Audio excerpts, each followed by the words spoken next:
Hi everyone, it's Grace. Welcome back to my channel. As you can see, I've been uploading a lot of everyday news on my shorts videos, and I'm also syncing them with my TikTok account. So like right now, my TikTok has a lot of like random stuff, like food, traveling, and sometimes I also put like volunteer work on it, but I also put a news on it. So it is really a platform for what I call the goofy economy, right? So I'm gonna provide a link here so we can interact there if you use TikTok. And then for my regular YouTube videos, I'm going to be focused on the news and also market news for real estate. In the last video, I provided you with the July housing market price as well as the year-over-year change from last July to this July in basically all the major cities in Florida. And I'm going to provide a link here so you can check that out. Another way to support my channel is by donating any amount that you feel comfortable with, either through PayPal, Cash App, Zelle, or QuickPay. And I'll provide the links in the link tree in the description down below. Thank you so much for your support. So in today's video, I'm going to provide you with a quick analysis of the risks and also opportunities for the recession as of 2022. Because clearly we're already in one. And there has been two very important speeches made by none other than the chairman of the Federal Reserve, Jerome Powell. The first one is made on August the 26th at Jackson Hole, and the second one is on September the 8th on the Cato Institute. So at those two speeches, Powell reaffirmed the importance to bring down inflation. Unfortunately, that means the unemployment rate is going to go up because those two things are a trade-off.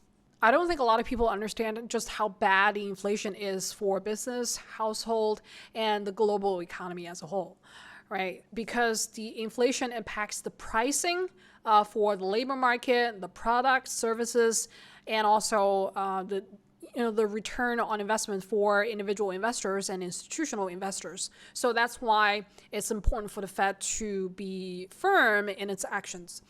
So the first news that we're going to look at is the Moody's Analytics. Sometimes I find these reports are very, very useful when we look at the numbers. All right, so there's a lot of numbers here. I'm not going to go into details for all of them. But basically, one thing that the Moody's Analytics said is that the Fed funds rate that's going to be raised again on the September meeting is probably between 50 to 75 basis point. So as you can see, 75 basis point is a jumbo Fed rate hike. So in June and July, we're already feeling the impact of this kind of jumbo rate hike, especially on the housing market, the equities, fixed income, like all these assets are impacted by such a very aggressive rate hike. So we're going to have to see what the Fed will decide on the September FOMC meeting. All right, so when I scroll down a little bit, I saw that the labor market is actually going into the correction mode a little bit. So for the August number, when we're looking at the labor force participation rate, it actually increased a little bit from 62.1% to 62.4%. So that is a good sign because that will impact the unemployment rate. So as of August, the unemployment rate increased a little bit from 3.5 to 3.7%. And I think that is a good sign. It's going in the direction intended by the Fed. We don't want the unemployment rate to go higher than normal, than desirable, obviously. But as inflation rate goes down, the unemployment rate unfortunately has to go up. So the increase of the unemployment rate is one of the biggest risks in the 2022 recession.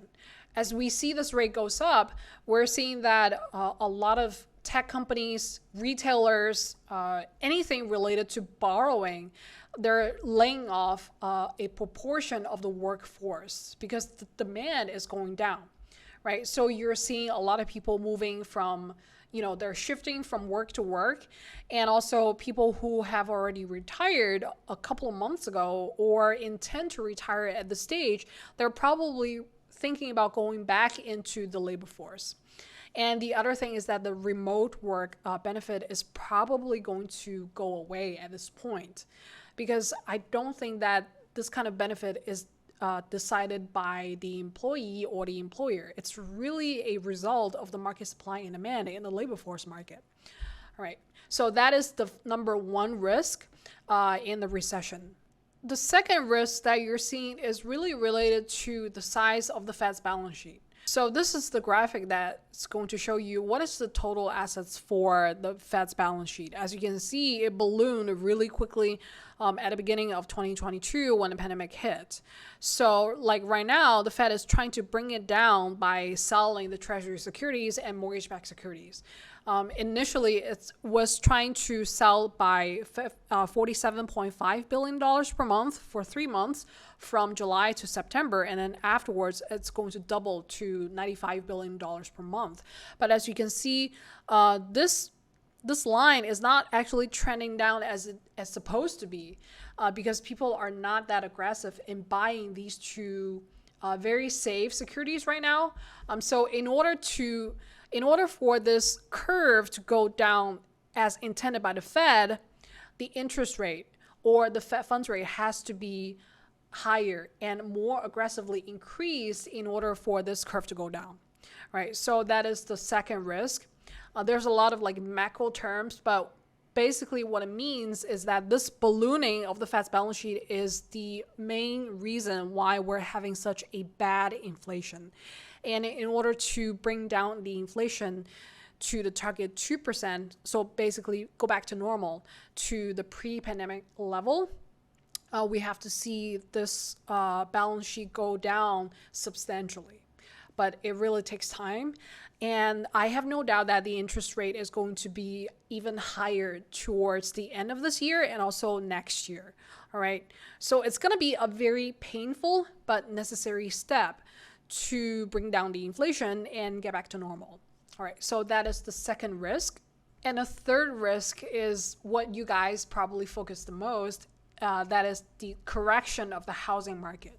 This definitely includes two components. The first one is that the housing correction is going to be less than 20%.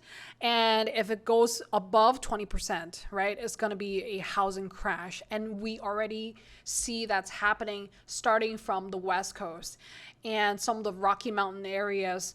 But we're also seeing that some of the regional housing market in the Sunbelt states, they're also experiencing larger price drops and also pricing correction.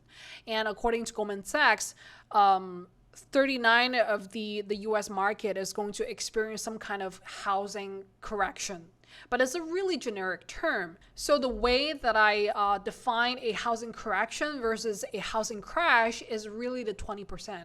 For example, if you already bought a house and then it corrected by like 20%, it's probably not that big a deal, especially if you're a primary residence, right? But if it goes above 20%, you're probably losing a little bit more than you expected.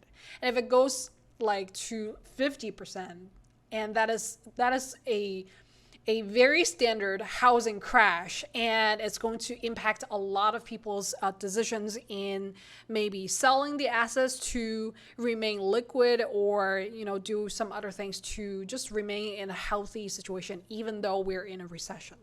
All right, so this graphic provides a quick overview of what we're going to experience or expect for the housing correction. So as you can see in some of the western coast areas such as LA and also the Inland Empire. So the Inland Empire is basically the Riverside and San Bernardino area.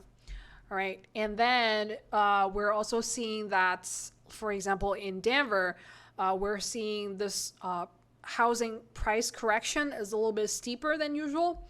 But we're also seeing that like some of the Sunbelt states, for example, in Dallas, Houston, and also Phoenix. I know that Phoenix is one of the areas that the housing price really ballooned like after 2021. But right now it's correcting really fast. All right, so you're also seeing that the housing correction is going to come in Miami, in Tampa, in Florida. So there's definitely going to be a little bit of this type of movement in this market. I will provide more detailed updates regarding to these cities in the Sunbelt states when I update the August situation and also September. Now that we're done with the risks, let's talk about opportunities. So one of the biggest opportunities during a high inflation environment such as we're in right now is that the dollar is going stronger. So what that means is that the dollar value is depreciating while the foreign currencies are appreciating. For example, Japanese yen, Chinese RMB, euro, or any other foreign currency, right? So during this time, you want to hold more foreign currency and less dollar because those foreign currencies can be used as a strong hedge against inflation during this time. All right. I remember very, very clearly that when a currency is depreciating in value, it really favors that country's export because it means that it becomes less expensive to export the products to the other countries. All right. So that's definitely one of the opportunities. So the second biggest opportunities at this time, especially in the housing market, and you may not agree with me on this one, is that the rental price will sustain in a high price. And this is simply because a lot more buyers are actually backing out of the housing market, either because they're waiting out for the market to correct or crash, or they're not able to afford the mortgage payment anymore. But either way, they have to find a place. They can't live on a street, right? So a lot more people are continue to be renters or become renters right now to, wait out the situation. So in the short term, we're still seeing that the rental price is going to sustain at a substantially higher level than the pre-pandemic levels. And the third biggest opportunity is about business. This is the perfect time to use a different pricing strategy to take on more market share. I know that this is very harsh to hear, but not all businesses are going to survive this recession stress test. Some of them may go straight to bankruptcy because of the increasing cost of labor or because of material cost, bad operation, bad management, you name it. There's a bunch of whole different reasons why businesses go into bankruptcy. But inflation is really taking on a really bad toll on these businesses that are already struggling to survive. Because during the recession time, survival is the first instinct to go through the recession and continue growing after it's done. So if you're using, for example, the same pricing strategy as before inflation kicked in, then you're providing that extra value for customers, right? And if you're going a little bit lower than your competitors, then you can take on those extra market share. Because I do believe that the total market share for a sector or a product is always limited. That is why we're seeing so many cross-sector competitions in different types of situations. As I posted before in my YouTube Shorts videos, a car company, right, a luxury brand, or a fashion brand can go into real estate. A car company can go into mobile company and vice versa. So there's a lot of things happening right now. And in order to take on those extra market share, businesses have to be nimble and they have to adopt different strategies. All right, so this is pretty much today's video about the risk and also opportunities in the 2022 recession period as of September. And we're also going to update on the FOMC meeting Fed rate hike decision when the result comes out. All right, and I will also update on the housing market in the U.S. metro areas and also Florida as a regional housing market. All right, thank you so much for watching today's video, and I'll see you on the next one.